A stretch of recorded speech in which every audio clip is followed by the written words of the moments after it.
자, 오늘 시편 149편 제가 말씀드린 것처럼 할렐루야로 시작하고 할렐루야로 마치는 할렐루야 시편입니다. 자, 이 할렐루야 149편 시편은요, 독특한 이미지를 보여줍니다. 단순히 하나님을 찬송하는 것이 아니라 하나님을 찬송하는 입술과 또 한 손에 무기를 들고 전쟁하는 모습을 마지막에 그리고 있습니다. 자, 이것은 이 땅을 살아가는 우리 모든 성도들이요, 살아갈 이중성, 다시 말해 두 모습을 보여준다고 생각합니다. 그 이중적인 정체성이 뭐냐면 하나님을 찬양하는 예배자이면서 동시에 영적인 군사들이라는 것입니다. 본문 말씀을 통해서 하나님께서 그의 백성들에게 주신 두 가지 강력한 무기, 바로 찬양과 말씀에 대한 은혜를 함께 보기를 원합니다. 오늘 보시면 1절에 새 노래, 우리 이 시편에 반복되어지는 단어 중에 하나가 새 노래로 여호와께 찬양하라. 새 노래로. 이 새 노래로 나올 때마다 제가 말씀을 묵상하면서 하나님 참 부담스럽습니다. 어떻게 매일 새로운 노래를 만들어서 하나님을 찬양합니까? 이런 생각이 들었던 적이 있습니다. 자, 이건 단순히 새로 작곡된, 새로 만들어진 노래를 의미하는 것이 아니라 날마다 베푸신 하나님의 은혜를 깨닫고요, 매일 아침 새롭게 고백하는 그 감격의 찬송을 의미하는 것이구나라는 깨달음이 있었습니다.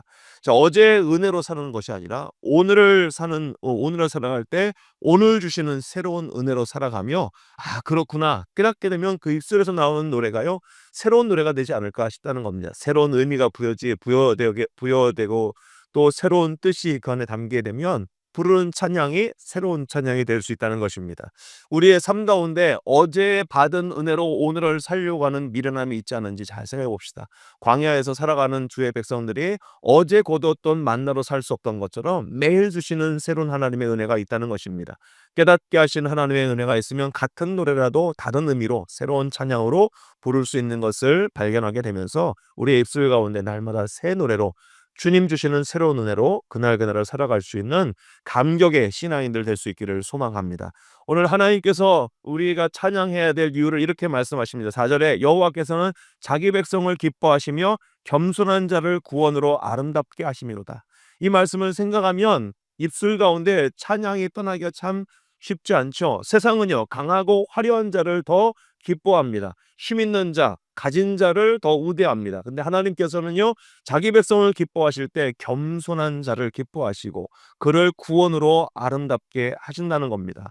하나님 앞에 겸손한 자는 누굴까요? 하나님 하고 하는 게 아니라 자신의 부족함을 깨닫고 하나님을 의지할 줄 아는 사람이 겸손한 사람이겠죠. 내가 아무리 똑똑하고 내가 아무리 실력이 있고 내 손에 쥔 것이 많다 할지라도, 하나님, 내가 가진 것은 하나님께서 가진 것에 비하면 아무것도 아닙니다. 하나님만 의지하는 그 마음이 가난한 자, 그것이 바로 겸손한 자 아니겠습니까?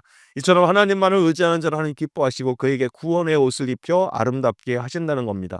오늘 이 아침에 우리가 주 앞에 나왔다는 사실, 이것 하나가 정말 주님을 의지합니다라는 우리의 겸손함이라고 저는 확신을 합니다. 가만 보면 어제 우리 최미영 선교사님이 학교 방학 중에는 전부 다 자율 예배, 자율 기도회인데요 그랬는데, 정말 우리가 하나님 앞에 기도하고 이 자리에 나온다는 것 집에서 해도 되지요. 우리가 삶의 자리에서, 현장에서 해도 되지요. 침대에서 왜 안 되겠습니까? 그러나 우리가 하나님 앞에 나와서 그 예배의 자리, 기도의 자리를 지키겠다는 것은, 하나님, 저는 하나님이 정말 필요합니다. 저는 하나님을 정말 의지합니다. 라는 우리의 완곡한 믿음의 표현이라고 생각합니다. 오늘 이 자리에 나온 우리 모두를 하나님께서 구원의 옷을 입혀 아름답게 하실 줄로 믿습니다. 자, 오늘 5절에 보면은 이 찬양이 계속되는데 이어지는 그 찬양의 장소가 참 희한합니다. 5절 보시면 성도들은 영광 중에 즐거워하며 그들의 침상에서 무엇으로? 기쁨으로 노래할지어다라고 합니다. 침상입니다. 침대에서 기도해도 되고 침대에서 찬양해도 됩니다. 근데 오늘 보면 이 침상은요, 하루를 마감하는 곳이기도 하죠.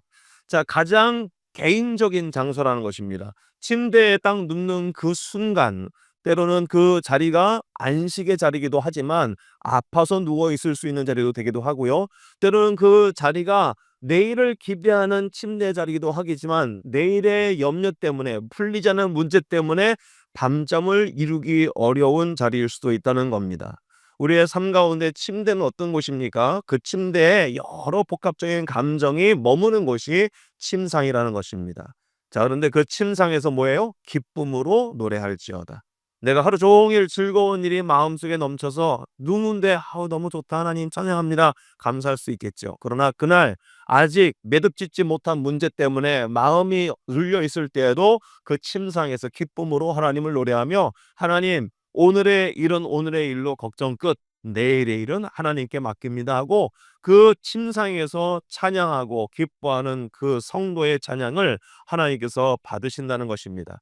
기쁨으로 노래하는 것입니다. 가장 개인적인 고민의 자리에서 외로움과 아픔이 있는 그 자리에서 찬양이 계속되어야 될 것을 오늘 시편 기자는 우리에게 도전하고 있습니다. 걱정이 밀려올 때 찬양을 부릅시다. 침상이 눈물의 자리가 아니라 기쁨의 재단이 될 줄로 믿습니다. 자, 오늘 6절과 9절에는요, 이 시편 기자가 우리에게 이렇게 도전합니다. 그냥 찬양만 부르고 있으니까 하나님 앞에 찬양 부르는 예배자의 모습이 너무 연약해 보이는 것처럼 착각이 될 수 있지만 그렇지 않다는 겁니다. 오늘 6절에 그들의 입에는 하나님에 대한 찬양이 있고 그들의 손에는 두 날 가진 칼이 있도다 라고 합니다. 입에는 찬양이 있고 손에는 칼이 있다. 이게 뭘까요? 예배자이면서 우리가 영적인 군사라는 것을 의미하는 것이죠. 자, 악한 원수마귀가요, 우리의 삶 가운데 얼마나 교묘하게 우리의 삶을 무너뜨리려 하는지 모르겠습니다. 어저께 이렇게 우리가 누구요? 우리 사모님 그 팔순잔치 한다고 그 인쇄도 하고 말씀 카드도 준비하고 인쇄하러 갔는데 딴 쪽에서 우리 딸하고 우리 저기 사모하고는 다른 이케아에서 좀 있겠다고 그러더니 일을 본 거예요. 그래서 차를 이렇게 기다리고 있으니까 빨리 가겠다고 하는데 어쩌다 보니까 길을 잘못 들여 가지고 공사하는 쪽에 가서 차가 얼마나 많이 밀리는지 "내가 4분 안에 갈게." 그랬더니 공사하는데 길을 잘못 들니까 10분이 걸리는 거예요. 2배 이상 걸리는 거예요. 그래서 '야 이거 어떡하냐.' 하고 있는데 줄을 다 안 가고 있는데 옆에서 차가 와 가지고 싹 끼어드는 겁니다. 얼마나 얄밉겠어요. 나는 뒤에 기다리고 있는데 차가 기다리니까 워낙 도미니카 사람들은 그러려니 하고 있다가 그날은 기다리고 있는 딸과 아내를 생각하는데 나는 기다리고 있는데 옆에서 끼고 있으니까 나도 모르게 내 마음속에서 진짜 모든 온갖 욕은 다 생각이 나더라고요.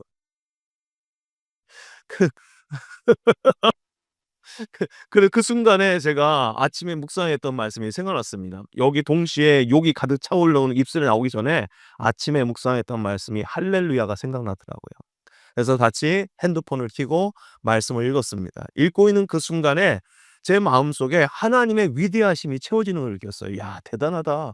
말씀을 읽으면서 내 마음속에 있었던 모든 그 사람을 향한 저주와 그 모든 더러운 욕들이 말씀 때문에 쫙 이렇게 눌려지는 느낌이 드는 거예요. 그래서 하나님의 그 무게가요. 하나님의 그 위대하심이요. 내 삶 가운데 꽉 누르는 걸 느끼니까 야, 정말 말씀 없이 어떻게 살까 싶은 생각이 들었습니다. 여러분, 우리의 삶 가운데 하나님께서 주시는 말씀은요, 그냥 단지 교양을 위한 것이 아닙니다. 이 말씀은 우리의 지식을 위한 것이 아닙니다. 우리가 인간적인 감정대로 사는 일이 너무 익숙하고 자연스럽습니다. 그런 일이 있으면 화가 나고 입술에서 욕이 터져 나오는 것이 자연스러운 우리의 모습인데 말씀은요, 그 모든 것을 누르게 할 만큼 더 무게가 있다는 겁니다. 더 강력하고 풍성하다는 겁니다. 그래서 그 순간 내 입술에서 욕이 아니라 하나님을 찬양하는 할렐루야가 나오는 것을 보면서 하나님이 찬양을 통해 말씀을 통해 우리를 이김을 주시는 것이구나라는 생각이 들었습니다. 그런 말씀을 읽다가 오늘 이 말씀을 준비하면서 '그래 오늘도 이 말씀으로 우리의 승리를 주시겠구나. 예배자로 삶을 살아가고 하나님의 말씀을 통해 주를 경외하는 자에게 그 손에 양날의 검을 들게 하셔서 원수 마귀들의 모든 유혹을 물리치게 하시고 정말 온전한 승리를 주시겠구나.'라는 마음의 위안을 얻게 되었습니다. 오늘 이 아침에 말씀으로 삶을 시작하시는 여러분들에게 오늘 말씀을 정리해 드립니다. 새 노래를 부르는 것입니다. 매일 주시는 하나님의 은혜를 새로운 만나와 같이 여기시고 똑같은 찬양이라도 주시는 의미가 다를 때 새로운 노래로 하나님을 찬양하는 것입니다. 침상을 정복해야 합니다. 그 침상에서 원망하고 걱정하고 내 입술 가운데 어떡하냐 하는 것이 아니라 하나님 감사합니다. 하나님 나와 함께 하시니 내 모든 염려 근심 주 앞에 맡겨드립니다 하면서 침상에서 찬양으로 그 침상의 자리를 정복하시고 말씀의 검을 들여서 입에는 찬양이 있고 우리의 삶 가운데 이김을 주시는 하나님과 승리하시는 우리 모두가 되기를 간절히 소망합니다. 아멘. 아멘.